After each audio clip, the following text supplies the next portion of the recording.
Welcome to Star Bios, the podcast where we dive into the fascinating lives of entertainment's most iconic figures. I'm your host, Casey Gold, and today we're shining the spotlight on the incomparable Ray Charles, a musical genius often hailed as the father of soul. This legendary artist left an indelible mark on the music world, with his unique blend of gospel, blues, and rhythm and blues. But before he became a household name, Ray Charles was just a young boy, growing up in the rural South. Born on September 23, 1930, in Albany, Georgia, Ray Charles Robinson came into the world with a curious spirit and an innate love for music. His early life was marked by hardship and struggle as his family moved to Greenville, Florida, when he was just an infant. His father, Bailey Robinson, was a mechanic and a farmer, while his mother, Aretha Robinson, worked as a sharecropper and a domestic worker. The Robinsons lived in a small, humble home on the outskirts of town, where they struggled to make ends meet. Despite the challenges they faced, Ray's parents instilled in him a strong sense of self-worth and a love for music. His mother, in particular, played a pivotal role in shaping his early musical tastes, introducing him to the sounds of gospel, blues, and jazz. She would often sing to him, and he would listen intently, mesmerized by the power of her voice. As Ray once recalled, "My mother was the one who taught me how to sing, how to play the piano, and how to love music." Tragedy struck when Ray was just 5 years old, as his younger brother George drowned in a tub of water. This devastating event would have a lasting impact on Ray's life, shaping his worldview and informing his music. As he grew older, Ray began to experience vision problems, which would eventually lead to his blindness at the age of 7. In 1937, Ray's family moved to Orlando, Florida, where he began attending the Florida School for the Deaf and the Blind in St. Augustine. This institution would play a pivotal role in his development as a musician, providing him with formal training and access to a wide range of instruments. Under the guidance of instructor Lawrence E. Silas, Ray learned to read and write music, and he quickly became proficient on the piano, trumpet, and saxophone.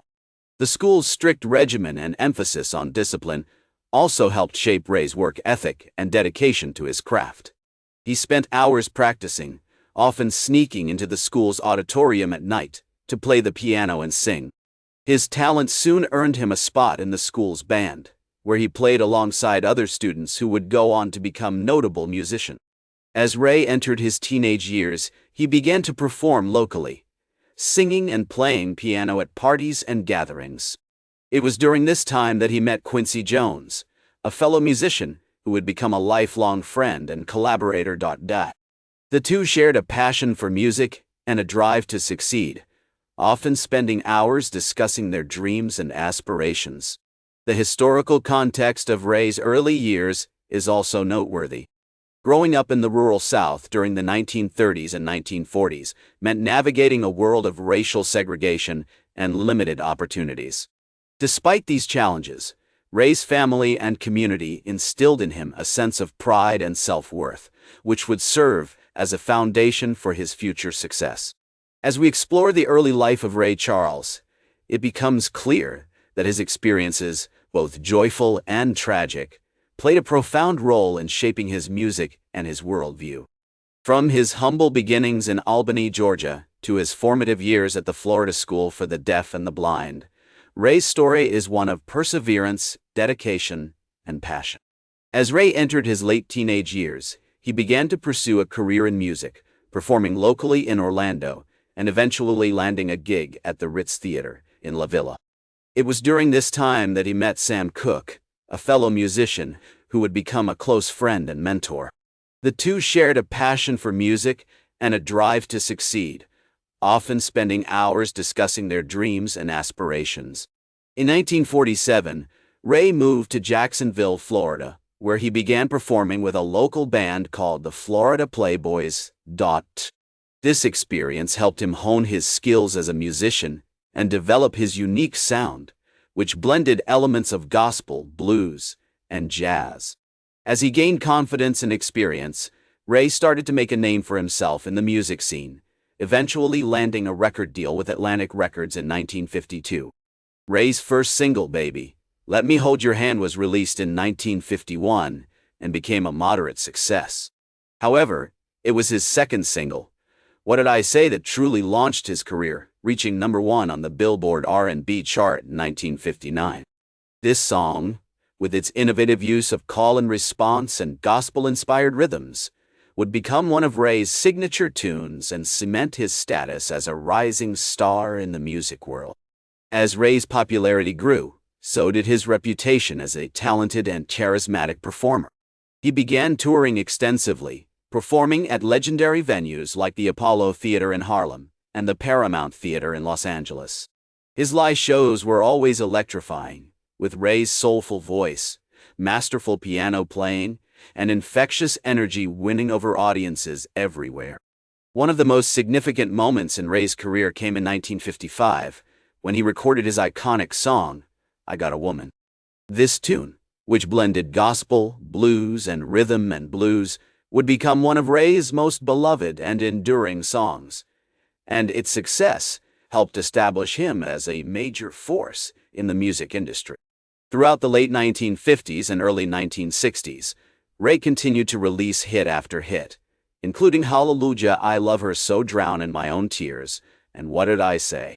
His music was not only popular with audiences, but also influential among his peers, with many artists, including Aretha Franklin and James Brown, citing Ray as a major inspiration.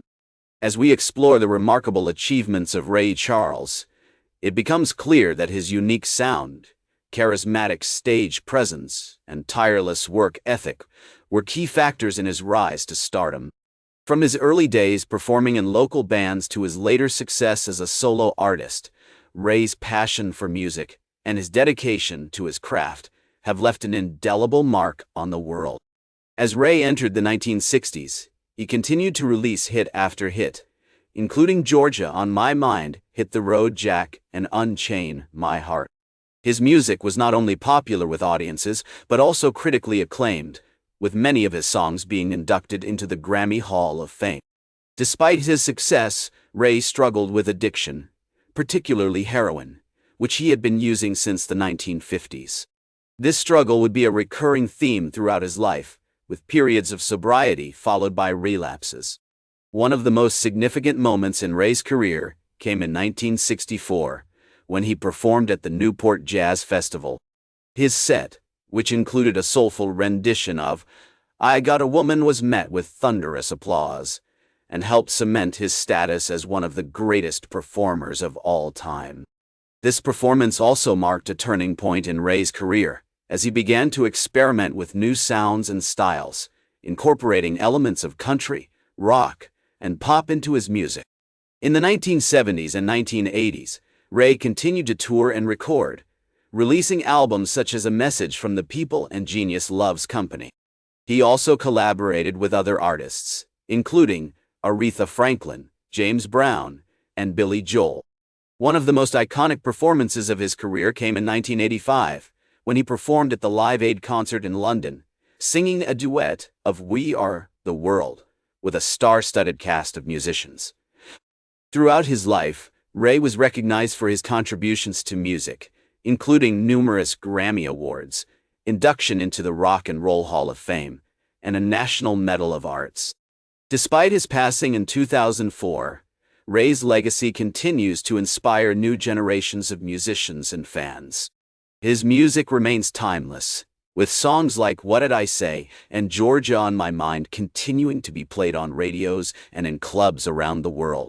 As we reflect on the later years of Ray Charles's life and career, it becomes clear that his struggles with addiction and his innovative approach to music were key factors in his enduring legacy. From his iconic performances to his influential recordings, Ray's impact on the music world is immeasurable. His story serves as a testament to the power of perseverance and creativity, inspiring us all to pursue our passions and push beyond the boundaries of what is possible. That's all for today's Star Bios. Remember to like, share, and subscribe. And until next time, I'm Casey Gold reminding you to keep shooting for the stars.